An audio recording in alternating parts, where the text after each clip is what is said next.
On me demande souvent à qui s'adressent mes mots. Qui est cet amour qui brûle autant?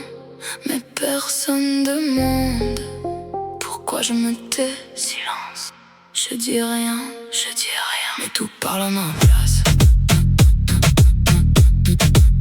Tout parle à ma place.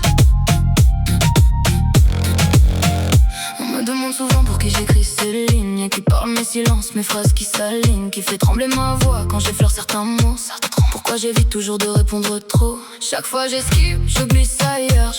Comme si dire la vérité faisait trop peur. Pas peur d'aimer, pas peur de ressentir, non, mais peur de tout perdre si je viens le dire. Tout perdre, c'est pas que j'assume pas, bien au contraire. J'ai juste mis du temps à comprendre ce que ça me fait. Je l'ai nié longtemps, presque volontairement. Je savais déjà où ça m'emmène lentement. Je voulais pas tomber dans quelque chose comme ça. Pas dans un amour que je contrôle pas. Pas dans ce mélange trop intense, trop vrai.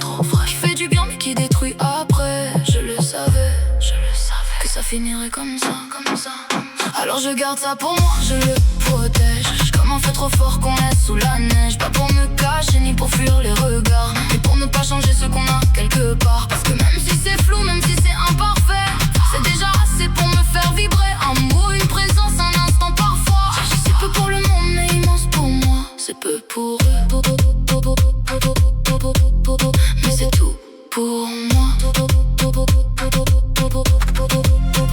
Les gens pensent le connaître mais ils voient qu'un reflet, une version de lui qu'il a bien voulu montrer. Des masses différentes selon les moments, et donc il a porté en traversant le temps. Mais moi j'ai vu autre chose plus loin que l'apparence.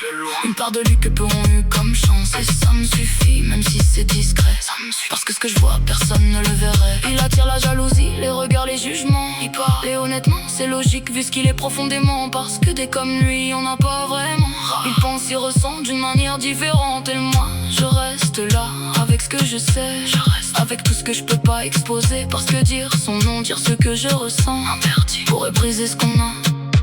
Lentement dire son nom, c'est déjà le perdre. C'est déjà le perdre.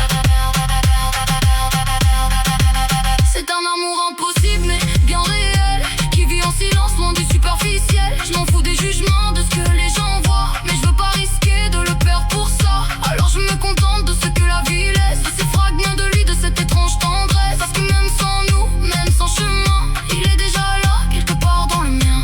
Même sans nous, il est déjà là. Même sans nous, il est déjà là. Ça date pas d'hier, ça s'est construit doucement, longtemps. Pas un coup de tête mais un lien dans le temps. En apprenant peu à peu qui se cachait derrière. Tous ces visages, toutes ces manières. Il connaît de moi des choses que personne ne sait. Des parts que j'ai jamais vraiment révélées. Et peut-être que sans le vouloir vraiment, c'est lui qui me connaît le plus profondément. Et c'est là que ça dérape, que ça devient autre chose.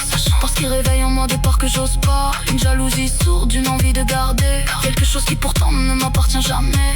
Mais en même temps, y a cette douceur étrange, cette plaie fragile qui doucement me dérange. Comme si entre l'ombre et la lumière en moi, il faisait exister les deux à la fois. C'est pas sain, je sais, mais c'est plus fort que moi. Même sans le voir, même sans le vouloir. Il est là, partout. C'est plus juste de l'amour, c'est devenu une empreinte. Quelque chose en moi que rien n'éteint. Une présence constante, même dans le vide. Comme si tu vivais en moi sans jamais être visible. Même si je sais que ça peut me briser, je préfère encore ça que de m'en libérer. Parce qu'au fond, même si ça me détruit, c'est devenu une partie entière de qui je suis. Je pourrais partir, mais je reste quand même, On me demande encore pour qui j'écris.